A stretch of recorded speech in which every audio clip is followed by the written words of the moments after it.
Hello and welcome to the program. I'm Simisola Atiku.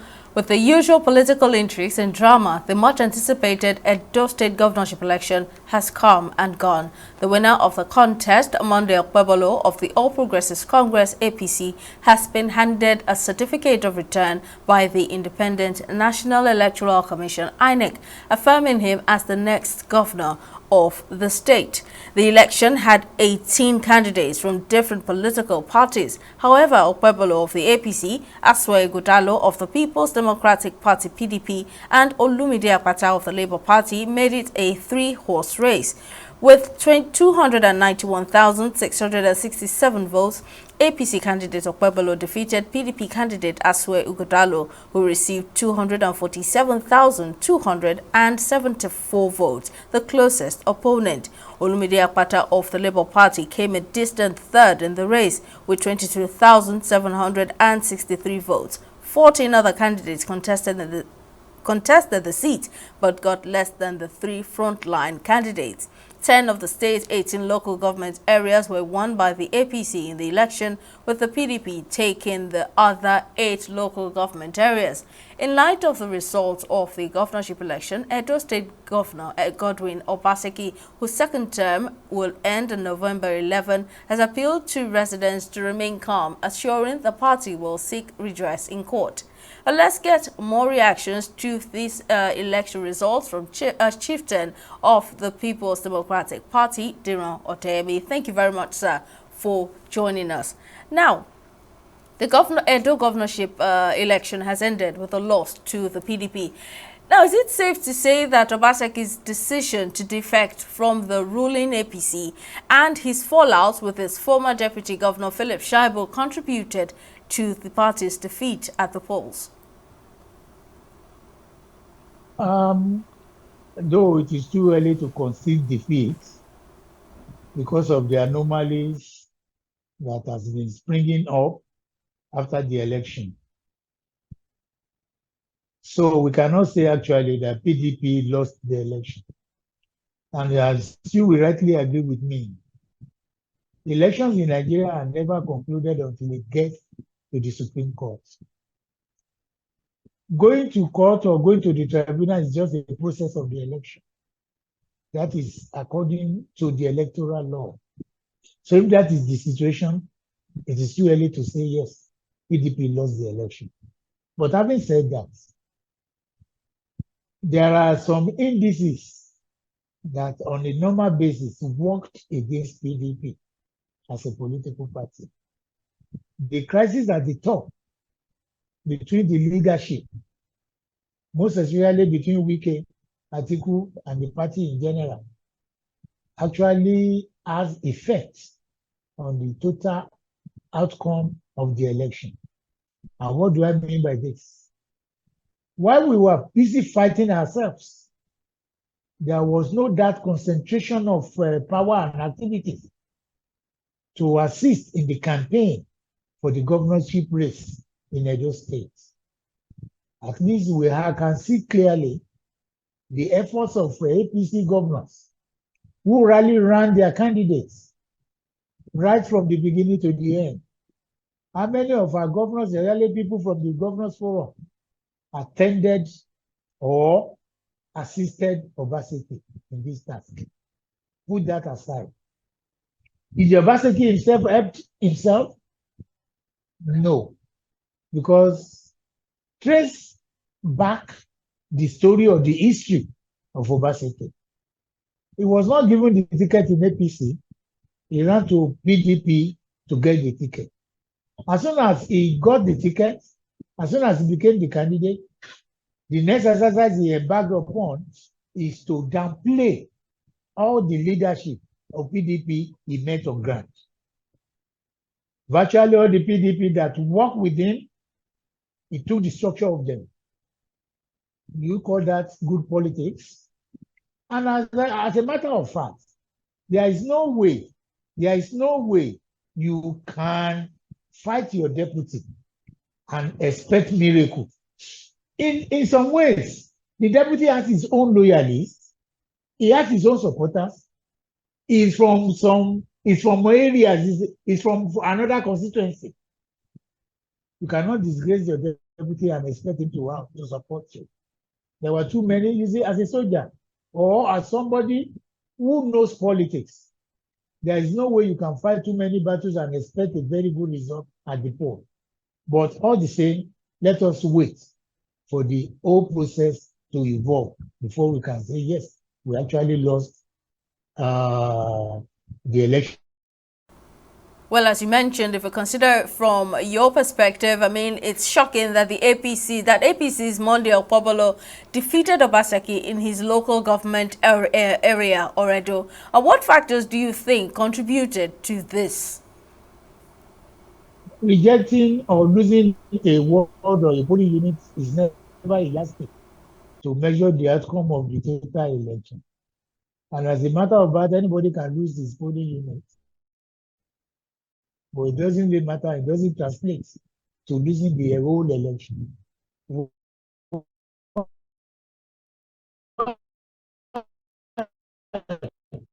You may not acceptability of PDP in Edo State. Or for every election in Nigeria, those who lost or are dissatisfied with the outcome always take legal action to air their grievances and, according to them, retrieve their mandate. And Governor Obaseki has now revealed that the PDP intends to proceed with legal actions. Do you think that the party has a chance in court? I mean, judging from the denial by the APC of rigging the election. In a country where people rely on technicalities to win an election, in a country where you cannot even vouch for what is going to be the evidences that are going to be tendered at the tribunal, it is a difficult thing. That's why I said elections are never concluded until the courts make a pronouncement, especially the Supreme Court. So let's wait and see what the court will say. It is a process. It continues. Well, let's discuss the PDP's ongoing internal strife, in particular the dispute in Rivers State between Governor Fubara and the Minister of the Federal Capital Territory and former Governor of Rivers State, Nyesom Wike, as well as the call to remove the acting national chairman of the PDP, Ilia Damagom. Do you believe that Nigerians will consider your party seriously against the APC, that's in 2027? Well, internal crisis of any political party is always a problem. And there is no political party in Nigeria, including the APC, that does not have internal crisis. Well, how you know a political party that is stronger is how they are able to manage the internal crisis and make a success of it at the end of the day. So PDP is not, having a crisis in PDP is not strange. At a point in time, resolution will have to evolve. And their performance thereafter will tell Nigerians that PDP is a party that will not die, irrespective of the crisis that we are in right now. It will be resolved. 24 hours is a long time in politics. And the more you look, the less you see. People are not resting. We are aware of the enormity of the problem. And there are some people working behind the scene without even going to the media or showcase themselves to the press that are behind the resolution. That's why I said very soon we are going to evolve the resolution. We don't need to come to the press and say, yes, this is the strategy we want to use, or this is the system that we want to use. Everybody knows the problem. Everybody knows the solution. How to harness the two together and ensure that PDP stands is what we are looking at. And I assure you, very soon, we hear a new story and we sing a new song about PDP. Recently, former President Goodluck Jonathan said the outcome of the just concluded Edo Governorship Election has shown that technology will not solve Nigeria's electoral challenges. What's your assertion on, what's your take on this assertion? In as much as we have Nigerians who are selfish or who doesn't believe in law or in the rule of law and equity and justice, are behind the use of this technology, There's no way we can make a success of it. In abroad, where technologies are appreciated, they are making use of it judiciously, and it has been of great assistance to their democracy. But in Nigeria, the first thing a politician does is to know how to manipulate, how to twist things in his own way, or that will favor his intention. In as much as you put Nigerians behind these technologies, if they are the one that is going to operate it, we may not get a success of it. For instance, the INEC assured us that polling result the result of elections will be transmitted right from the polling units. Did that happen? Did they not come out to tell us another story? That, for one reason or the other, they couldn't do it. That is Nigerian for you. So I share the opinion of the former president that technology, rather than be an advantage to us politically, has been a disadvantage. Well, we wait and see how this court proceedings will play out. Mr. General Dayemi, PDP chieftain, thank you very much for sharing your thoughts, sir. All right, let's take a break. And when we return, I'll introduce my next guest. Please stay tuned. The program will return shortly.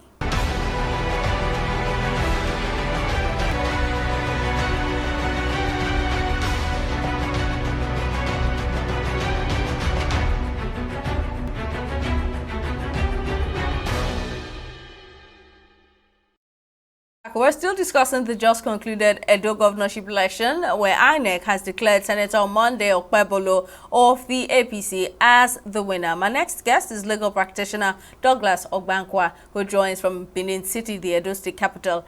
It's good to have you join us on the program, sir. Now, the PDP's governor, candidate, should I say, lost Edo State to the APC. Now, Governor Obaseki has revealed that the party will seek redress in court, claiming irregularities during the election. Now, as a legal practitioner, what is your overall assessment of these allegations of the conduct of the election, and do you think that the party should go ahead with its case in court? First of all, the understanding of Nigeria of the Edo State elections is a little bit wax. The reason being that the Edo State election, it's a local election. There are 36 states in Nigeria, and it's an off-cycle election around 36 states. The issues that concern the Edo State elections, they are local. They are issues that are mostly divorced from the national spectrum. So you find that there is a lot of support for the All Progressive Congress in Edo State because of the general disenchantment of the PDP government in Edo State, particularly the personality of Governor Godwin Obaseki. You will remember that Governor Godwin Obaseki, when he was made, when he was sworn in as Governor of Edo State on the 12th of November 2016, who was sworn in under the auspices and umbrella of the All Progressive Congress. However, 4 years down the line, he had some issues with the people who supported him the most. People like Comrade Adam Shomale and a lot of the politicians in the APC. So for that, they had issues. He had to leave the APC. And now, the PDP, when I mean the PDP, I'm talking about the legacy PDP, led by the likes of Danobi,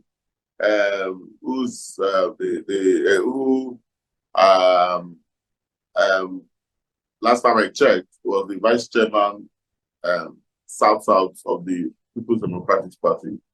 Someone like Honorable Omorige Ogbediama, who was a two-time member of the Federal House of Representatives, and who has organic support in the radio local government area, which Godwin Obaseki and Asue Godado lost during these last elections. People like Godwin Chine, who's loved by many. Quite a lot of people, who supported Godwin Obaseki for a second tenure. In the run-up to the September 21st, 2024 Edo State gubernatorial elections, a lot of the supporters of the PDP left them and left Obaseki and by extension Asu and Godalo. And one thing Nigerians must understand about politics is that politics is something that is controlled by people who take it very serious. I'm talking very frankly as someone who knows what politics is. Nigerians tend to look at politics as one abstract thing out there. No, these people register voters in their polling units. They mobilize voters to go and vote on that. They want to be mobilized. They call them out to come and vote. And there's, for example, where you live in, you will agree with me that you have people that love you. Where I live in, I have people that love me. And they have affected some lives here and there. On the day of election, if I picked up my phone and I call you and say, my brother, I want you to vote this. There are some people that will not even ask me any questions. They will do it. There are those that will ask me questions and I have to explain to them. So that is the way politics is all about. You cannot have created so much enemy for yourself and you expect to win an election. It's not done anywhere. You can't be fighting almost everybody in the States. And you now want to win an election, or you are not claiming you won the elections. If you do not know what it means for someone to be for you, perhaps you will understand what it means for the person to be against you. Do not take for granted, rather support that people would have given to you. That is what is happening to Godwin Obaseki as he's reading from the book of Lamentations now. Lamenting here and there. The truth of the matter is that he fought too many battles at the same time. You cannot be fighting battles here and there, and you want to act that you are a Superman. There are people who made you governor. You can never be bigger than the system that made you. When Governor Obaseki was made governor, he was a special advisor to then Governor Anderson. Forget the team, the head of economic team. Go and check the organogram. He was a special advisor. How many special advisors in Nigeria end up becoming governors? Let's call it spade a spade. Somebody gave you a platform to become a governor, and the way you could pay him back is to ensure you removed him as national chairman or created a platform for him to remove as national chairman of the All Progressives Congress. You do not pick governorship from the streets. It's not even about local government chairman here or councillor. You're talking about one of the governors of the 36 states of the Federal Republic of Nigeria. You should be eternally grateful to that person. So those are the dynamics. Then look at the issue of the Oba of Benin. There are many things I don't even want to say on air. You will be shocked how that matter has gone. But what I can tell you is that within the last few years, the palace of the Oba of Benin has been undermined. And I will tell you how. The Benin Traditional Council, from what I understand, is I know they brought one phony law right now. That's not the law I know. The law I know is Edo State, the Bende State Traditional Chieftaincy Law, as applicable to Edo State.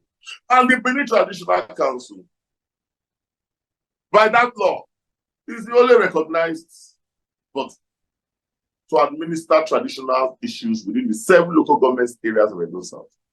And the overlords, this is Royal Majesty Omonoba Dedu Ukwu Okpebholo, the Oba in Obayewari, second the Oba. Now, this same government went to bring another law saying that they are going to create 6 additional traditional councils. So you want to restrict the Oba of Benin to just one local government area. And the Benin people, they love their Oba. The Oba is next to God in their estimation. I consider myself a Benin man. I love the Oba of Benin. I was born here. So you will not undermine the role of the orchestrated attempt to reduce the majesty of the Oba of Benin. The Oba of Benin is one of the respected traditional institutions all over the world. If you were to talk about traditional institutions in Africa, before you talk about 3, they will tell you about the Benin Empire. Now, as we speak, a lot of citizens believe that the Nigerian judicial system no longer possesses the integrity or confidence that befits its position. What do you think is the next step if you agree that the judiciary standing has reduced in the eyes of Nigerians? How do you react to this impression? The first thing I want to say is that we have a new Chief Justice of Nigeria, the Honorable Justice Kudirat Motamori Kekereku, CFR, the Chief Justice of Nigeria, and that this appears to be a new era in the Nigeria judicial spectrum. And those people that always talk about the Nigerian judiciary not providing confidence for them, I think, first of all, you are preempting the judiciary. That's number one. Number two, how come it's only when the judiciary don't favor you that you keep complaining that they have not provided a confidence or level playing field for you to want to?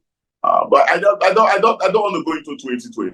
I was involved intensely in the litigations in 2020. And these are people that are now talking about whether the judiciary has the confidence judiciary or not. They won up to the Supreme Court. So why in 2020, why did they not cry heaven when they won? And when Pastor Sergei Zayabu, who was the candidate of the APC, when he lost, why he was being interviewed, he said, well, if you, after the Supreme Court, you can only appeal to God, I rest my case. He did not impinge on the integrity of the judiciary. I, as a person, I convene the vanguard for the independence of the judiciary. And I see myself as one of the defenders of the Nigerian judicial system. We may not really say it is rude. We may have, just like any system in Nigeria, some issues. But you also agree with me that Nigerian judiciary, in some cases, have stood to be counted. Even when the last man, the common man have lost hope. The only thing I will want to tell Nigerians know that by the sheer vastness of the territory, for example, Nigeria, or a state like Edo State, you would have to bring evidence that is cogent, incontrovertible, unassailable for you to win the tribunal. Your evidence must be consistent, and it must be one that has probative value. You do not stay in your situation room, assess your evidence, find it to be probable, and you are giving what I would call a prejudgment analysis and say, it favors you. No. You keep your gunpowder dry. Because what I'm seeing with the PDP and their candidates is that they are in their situation room, they collated in their situation room, they are giving analysis, and they are even coming on air to say, by the evidence that they have, that they won Edo State. That is despicable, completely unacceptable. It should be condemned in all its ramifications. Nigeria is a society that is guided by laws, and by the Electoral Act 2020, the only authority that is imbued with the powers to declare who won an election is the INEC. So no matter how they feel about it, it behoves on them to wait for the law to take its course. So it's not, you cannot, it's very demeaning, it's very unbecoming for you to appear on the national TV and say that from the evidence you have, you won the state. There are better ways of putting it. Because the evidence you have, don't know where you got it from. Heard about the situation room running the government house. They had people there. Well, there was credible intelligence about what was going on there. And the truth of the matter is that if they won the election, if they were really popular like they claim, you would have seen, a lot of people coming out to say, no, we won this election. But you go through the streets of Benin, there's celebrations everywhere. People are happy. They are going away. You know, the last 8 years have not been very good for a lot of people in this state. There were too many battles being fought. A lot of things were going wrong. People were scared of talking. People who talked were harassed, arraigned on trump-up charges. You know, so that's why people like us, I want to tell you for once, I'm very happy that the APC won these elections. And I'm not scared to say it. I'm someone that I'm a straightforward person. I'm happy. Because let us still have another spectrum in Edo State. We've had these guys running the state in the last 8 years, and particularly as someone who's very deep, I want to tell you that I've not been satisfied. That is why I'm happy that the APC. And the truth of the matter is that I give it to Okpebholo. He ran a very good propaganda machinery. Very, very potent propaganda. It was very, very, you were trying to sell the particular story, but people like us, we didn't buy it. Because though we're intellectuals, we are street minds. We know what's happening. We know who is who. We know everybody. So that is why people like us didn't buy it. A lot of Edo people did not buy it. Or even that thing of you coming out to cry foul. Like, you are the one that is beating somebody, then you now go out to cry. Then you give the impression that you are being victimized, that you are being pursued. You create imaginary enemies for yourself. You know, then you now come out to say, hey, oh, you know, Edo people are wiser now. 2020 is not 2024. That's exactly what you saw playing out during the last elections. You know, so I want to tell them I wish them well. But the only thing I can tell you is that Edo will be better, and indeed a new Edo is rising. A legal practitioner, Douglas Owankwa, we really appreciate your time with us. Thank you very much, sir. And that's how much we can take on this episode of the program. We'll see you next time. Bye for now.